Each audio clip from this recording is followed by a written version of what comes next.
Hey everyone, it's Adam here. We're going to be installing crash bars in the GS, the F750GS today. I originally ordered the SW-Motech crash bars because, truthfully, the install was pretty straightforward. And the plan actually was to remove those once Alt-Rider comes out with their bars sometime over the wintertime break. And I bought those, but then they were missing a few key bolts. And those bolts were taking 2 months to arrive, so I just basically returned them. They were a scratch and dent open box item, so no problem. SW-Motech, someone must have returned them with a couple bolts missing. So I bought this. These are the Givi TN5127 for the F750, F850GS. They're in black. They also come in silver. These list for $450, but due to a pricing mistake, they were on Twisted Throttle for $250. So I grabbed them. The SW-Motech bars were $290. So I returned them, and I paid $236 because they were open box, and I grabbed these. And the only reason I didn't grab these initially back when they were $450 was because they mount to the bike the proper way. So SW-Motech is using these kind of bolts, these two right down here, motor bolts. The Givis do use those two, but the Givi also has a crossbar that connects both sides together to distribute the weight, very similar to what Alt-Rider does. And they also connect to these. These are T55s. They connect to the actual upper part of the frame. I don't know. I would assume that the motor is kind of a stressed member on this whole thing. And that's why the instructions for these say, we recommend a qualified mechanic. In fact, when I went to order them, I called Twisted Throttle just to confirm the pricing was correct and that they were in stock. And they added to me, by the way, this is not for the faint of heart to install these. And I really do think it's because of these two major motor bolts. As long as you do it one side at a time, you should be okay. But without a center stand, I'm going to have to do some magic with a floor jack in order to keep the motor up so it won't sag once these bolts are removed. I'm going to do them one at a time, basically. Other than that, I think the installation is pretty straightforward, to be honest. And these might actually outlive the use of them, where I actually keep them on forever. Because the Alt-Riders, I think they utilize the same exact mounting situation. But if these are installed and they're working fine after a few drops and they're not bending, then we'll keep these and we'll do Alt-Rider everything else, but we won't change the crash bars because... So these aren't as thick as the Alt-Riders that I'm used to on my R1200GS, but as far as crash bars goes, these are actually pretty thick. It looks machine welded. I really am not an expert at this kind of stuff, but the way the orientation goes is they're going to go basically like this. And they utilize brackets. So it's actually, I kind of like that these, a lot of lower crash bars, they kind of stop here, including BMWs. The SW-Motech, I think, came up to here. And then they kind of hope you buy uppers for everything else. But this actually would satisfy a lower and upper situation unless the bike literally like flipped over. And it's actually really nice because they have this cool cross member that connects as well. So you've got both bars plus a crossbar that connects in the middle. SW-Motech stops right here. It doesn't connect in the center. So I kind of like that a little bit. Okay, so everything here is what we need. We've got 6, 8, 10, and 4. We've got a T55. We've got a T50, a 12 millimeter brackets, and all the bolts are accounted for. So now we're ready to get started. Step 1 is going to be removing, like I said earlier, the side panel, and remove the other side panel, and that allows us to get to basically fully exposes this bolt right over here. So this comes off so we can get to that bolt basically, and maybe require some heat. We'll see. These should be torqued down 80 plus Newton meters into the motor. For the fairing portion, there has to be some way to kind of disconnect these guys here, the little clips or something behind there. There are clips, but I didn't want to disconnect any clips. I wanted to kind of keep things the way they were. So what I did do was I started here. I'm disconnecting these two, and then disconnecting the two. I put it back in place, basically unscrewing these bolts. I put them back this way. I remember where they went. And then kind of lifting up on this fuel tank cover, popping that off. It kind of pops off this like it's like a clip or something. And then from there, I also disconnected this from the bottom right here. I also disconnected this right here, put it back in obviously. And then there's 3 more bolts right here, and they're kind of all around. There's one here, there's one in the bottom here, and there's one there. So kind of, and one here. And now what I can do, as you can see here, I can basically move this up just enough to be able to get to this T55 right there. That's all I have to do. I'm going to leave that as is. I could remove the whole panel, but this bike being so new, I really don't want to be undoing these kind of clips that hold things in if I can help it. So no heat needed. I was able to break this free. Yeah, no, don't use a torque wrench as a breaker bar, but I did anyway. And I did assemble down here. I went and pre-assembled the upper bracket right here. So we've got this one here, both using a different spacer, both using the same spacer on the rear. And that's going to go basically right there. All right, now we're going to be installing that. No thread locker, it says. And I'm not going to torque it down yet. I'm just going to basically hand tighten it. Now we can remove the T55 from up top. Hopefully it gives me no strife. Yep, we're good. Whew. Thank goodness. Yeah, no more thread locker on that one either.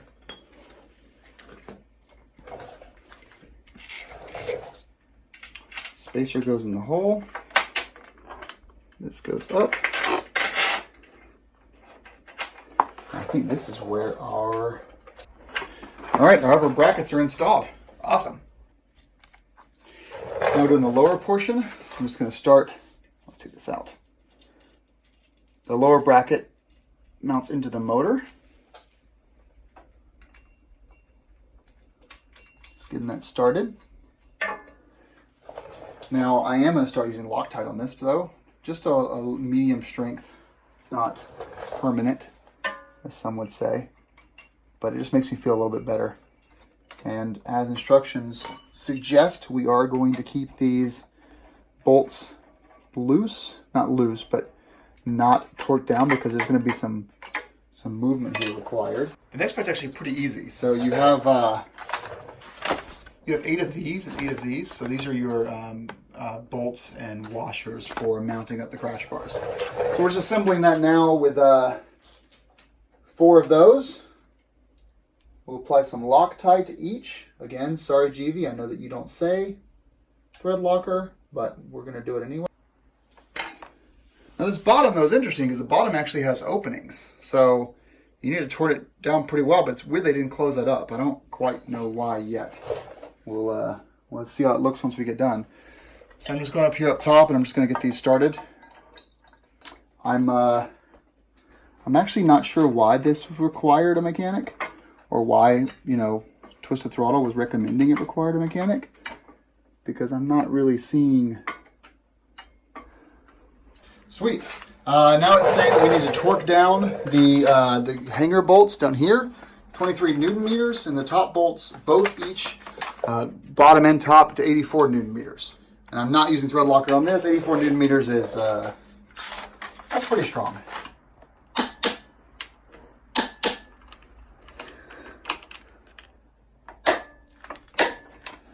Okay.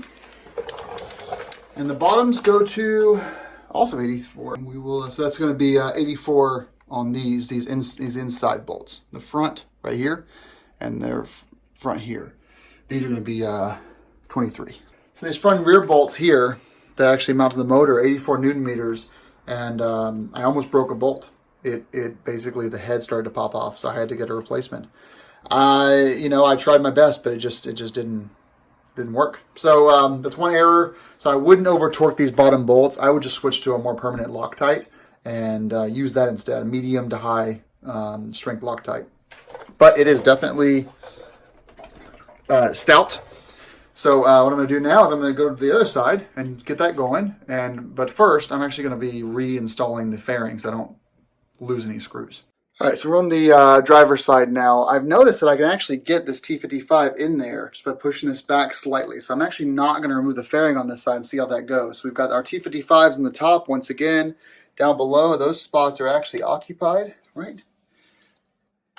Maybe not. So this is fixed. One thing to keep in mind is make sure you use the right bolt. So if you look on the part list here, you've got bolts 7 and 9, look pretty similar. 7 being the longer one actually goes on the other side. It looks like it's longer on this side, and it says it goes on this side, but it actually goes on the other side. So 7 is longer. So I had to swap some bolts around, which kind of, is freaking out because you're removing engine bolts. The next thing is actually a T50. So the way this bottom piece comes in is it has a little spacer there, and it comes right there, and you've got a T50 that's holding your kickstand in right there. So not a one-person job unless you have some kind of a hoist. But even, or a lift. If you have a motorcycle lift, if you have straps, then you're good. But that T50 needs to come out for this to come up and get bolted in. Not a one-person job unless you're me. And then you sort of take these risks that you probably shouldn't. So we've got the bike with one hand, and we are proceeding with this. Hopefully this doesn't come out and the kickstand drops, and then I'm really fucked. And it didn't, whatever it was holding didn't drop. We were able to thread right in. Woo! Dudes, I was nervous about this one. I still have the bike held up, just in case this, has some problems here. We're good. Torque these down to 23 each, and then we can put the crash bars on. Okay, brackets are up. Now we're going to be installing the left side crash bars. And the problem with the low F750GS is there's no center stand, but SW-Motech does make one, so that's on my my shopping list for sure. And they had to use spacers because of the way the frame is designed, because you've got these big gaps. For torque reasons, you have to use spacers in here. So, I got to give Givi some credit. They actually have a pretty well-designed product. So this part's kind of annoying right here. So you can see on the right side, I've got this bolt going through right there. On the left side, though, I can't get it in because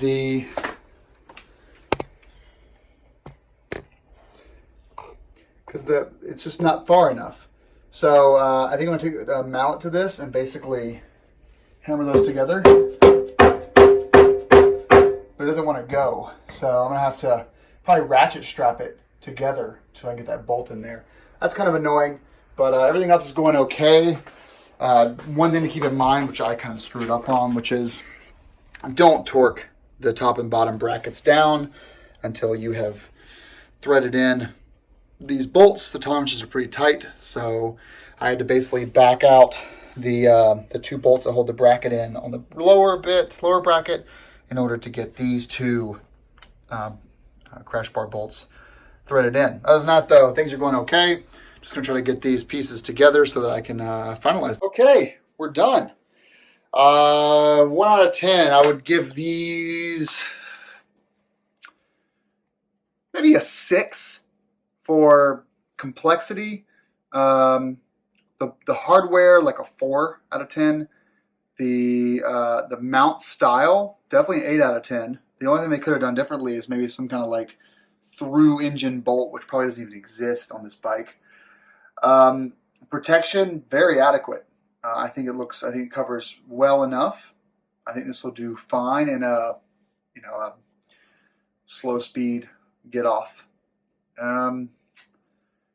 Yeah, I would rate these overall like a 7 out of 10, with the only improvements being I would like significantly better hardware that actually can be torqued to the spec that their instructions dictate. I would like significantly stronger washers. I would prefer to have the Givi logos pre-installed with not plastic, but something a little bit more hardy, like an etched aluminum plate maybe, similar to what you see on like a Royal Enfield crash bar. I would like them to go a bit higher. I'd like the tubes to be about a 1/4 inch larger in diameter. But given the price, $256, it's cheaper than Tortex, cheaper than SW-Motech, cheaper than Alt-Riders. So, for that, pretty good. And it's going to protect pretty much everything. It's going to protect your water pump, your coolant, your horn. It's going to keep the bike off the ground, which is nice. See how just it comes out from the bike like this. So I think your handlebars are still going to hit, but everything else will be pretty much good to go. It's stout, definitely stout, and I like how it looks. So you know, Heather's going to definitely drop her bike a few times, no doubt about it.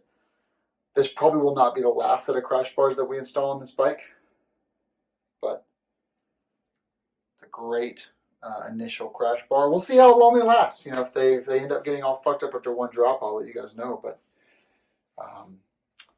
yeah, great price, shitty hardware, good fitment. I can't really complain too much. So thanks for watching, everyone. Appreciate it. Heather's going through a bunch of stuff this weekend. She's working a second job, so she's been busy. So she said just go ahead and install these, and I gladly obliged. Okay, and also, sorry, I forgot to update you guys. I never could get this bolt in here. So that bolt's still down there missing. And there's not really much that I can do about it. I've tried everything I can. It just won't. It's not going to get in there. So I don't think it's a problem. The centerpiece here, that's you know, large. So they're actually, it's still going to transfer. We had a nice crash on this side. It's still going to transfer away to that side. So, you know, the only risk you would have, you put 2 trucks on either side of this bike and then pulled straps in both directions, then then you'd wish they had that bolt there. But it's not really significant, so I'm not really worried about it too much. Okay, everyone. Well, thanks for watching. I'll put some photos on the build thread, but these are the Givi crash bars for the F750. Rock on.